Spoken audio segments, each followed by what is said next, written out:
What's up, everybody? Thanks for joining me today. Today's video is going to be on this painting called Light Waves. I have all the notes here, so make sure to subscribe and get notifications so you can join me.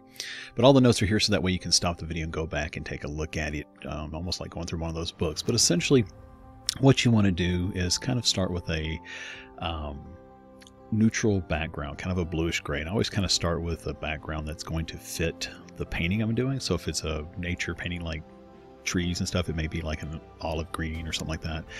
But anyway, just kind of start with that and then use a lighter brush to kind of sketch in the composition and then block in the big shapes with really only minor details.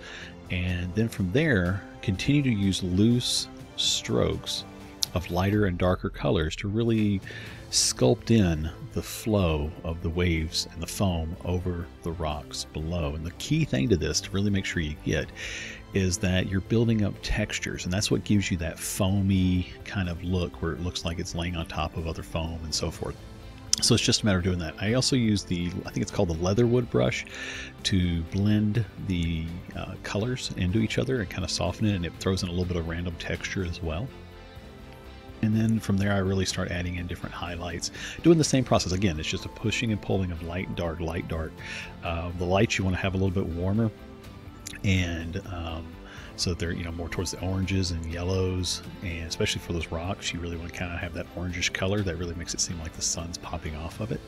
And then for the shadows, what you want to do is have the reverse of that. So have some cooler colors that you can really blend into there and really kind of push the darkness, and again keep kind of smudging it into it and building up the layers, but warm colors for the highlights, cool colors for the shadows, and then keep pushing those back and forth to add more depth and texture and so forth. And it really does build up and give your painting more life to it as it's going. So you can already see here where we can see the direction of the sun, you can see the direction of the waves, you can see a lot of different things that are going on, and then kind of blending it into the water below it so that some of that color is seen through the waves, and then adding on the texture for the rocks and kind of rounding them out and so forth. Because again, rocks really, if you think about it, they're just ovals and squares and rectangles and stuff. So getting all that laid in there. So once I've got that done, the next thing is to use a rough brush from either really the sketching or the charcoal brushes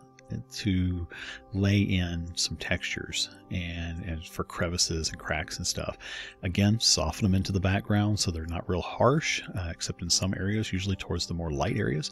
And then from there, again, keep laying in and playing around with the textures to bring them up on top of the rocks so that you're getting some of that color there.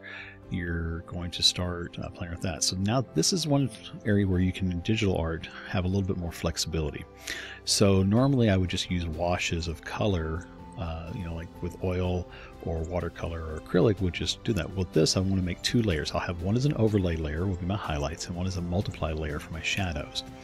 And then from there, I'll start laying in blue, really light blues and really light yellows to really give that pop of color.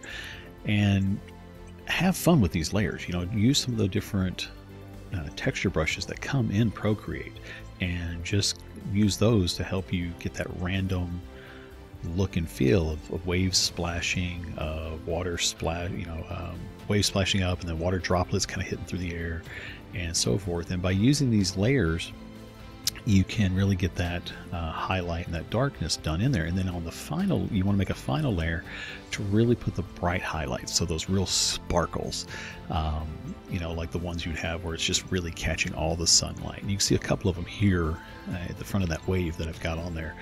But then I'm going to add a few more, but also you want to go back, push the shadows a little bit more, because remember, in order to make the dark and light work together, the light pop, it really has to have a dark to sit on top of. So you want to really kind of go back and forth and play with it. And then, like I said, add these sparkles areas and stuff like that just right here. Now you can also add them and erase them a little bit to kind of push them into the background a little bit and get that, again, that kind of pop to everything. So, but as you can see, it's really, again, just a matter of pushing and pulling lights and darks, bringing out highlights, building up layers and building up textures and just taking your time with it. So go back through this video, look at all the different things. I've tried to lay it out just like it would be if you were looking through a tutorial in a book, so that way you can really take your time and give it a try. And then come share it with me. I'd love to see it on Instagram, love to see it on Facebook. You know, tag me in it.